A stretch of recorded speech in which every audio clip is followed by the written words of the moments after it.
یہ ہے علامت الدہر، یعنی پیر صاحب کے لیے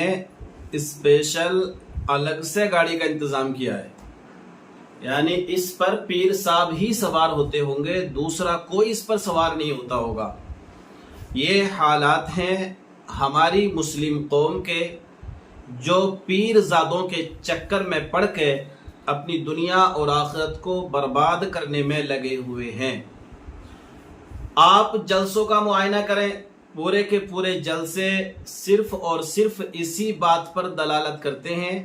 کہ کس کی خانقاہ پر جلسہ ہو رہا ہے، اسی کی تعریف و توصیف، اسی کی تمام حمد سرائی بیان کی جاتی ہے، اور سائٹ میں کوئی بھی ایسا مسائل لوگوں کو بتانے کی یا سمجھانے کی کوشش نہیں کی جاتی ہے جس سے لوگوں کے اندر سدھار پیدا ہو، معاشرہ بہتر ہو سکے،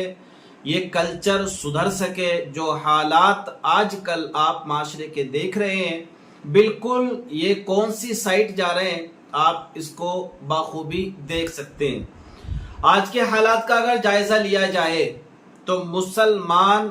ایسی کمزور کیفیت میں اپنی زندگی کو جی رہا ہے کہ اکثر دیشوں کے اندر اور اکثر برادریوں میں، اکثر مذاہب میں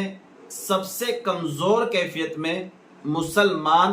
پہنچ چکا ہے۔ آخر وجہ کیا ہے؟ کیا مسلمانوں کے پاس پیسہ کم ہے؟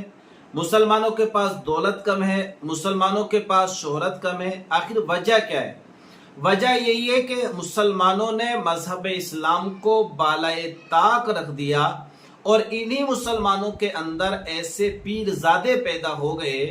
جو ایک طرح سے اپنی حکومت چلا رہے ہیں اور لوگوں کو وہیں کے وہیں ایک طرح سے اپنے چکر میں یا پیری مریدی کے مسئلے میں ان کو باندھ کے رکھے ہوئے ہیں، اور قوم کے اندر اتنا ڈر اور ہراس بھر دیا ہے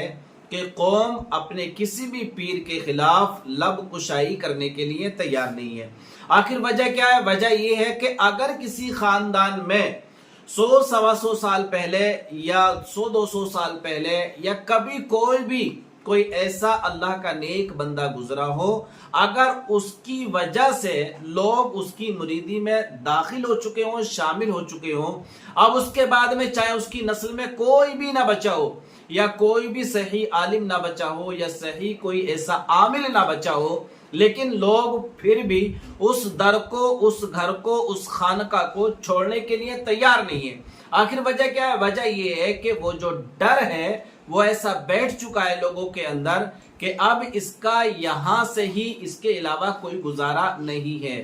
تو پیارے دوستو اور میرے پیارے ناظرین، دیکھیے پوری مسلم قوم، آپ کو 1000 نہیں 1 کروڑ ایسے لوگ مل جائیں گے جو صرف پیری مریدی کا چکر چلا رہے ہیں، اور کئی لوگ ایک طرح سے پورے جتھے کے جتھے پیر صاحب کے ارد گرد گھومتے رہتے ہیں، اور پیر صاحب کو یا علی یا حسین کے نعروں کے ساتھ میں ان کا رتبہ بلند کرتے رہتے ہیں، اور عوام یہ دیکھ کر، کنڈیشن دیکھ کر، پوزیشن دیکھ کر ان کے سامنے اپنے سر کو جھکانے کے لیے، ان کو سیلیوٹ کرنے کے لیے ہمیشہ ہر وقت ان کے در پر تیار کھڑی رہتی ہے۔ تو یہ ایسا ہی مسئلہ ہے کہ اگر ان کے چکر میں لوگ پڑے رہے تو بالکل میری بات کو یاد رکھنا، نہ خدائی ملے گا اور نہ وصال صنم، نہ ادھر کے بچو گے نہ ادھر کے بچو گے۔ اللہ نے قرآن میں واضح طور پر ارشاد فرما دیا ہے کہ تمہیں ایک دم پتہ بھی نہیں چلے گا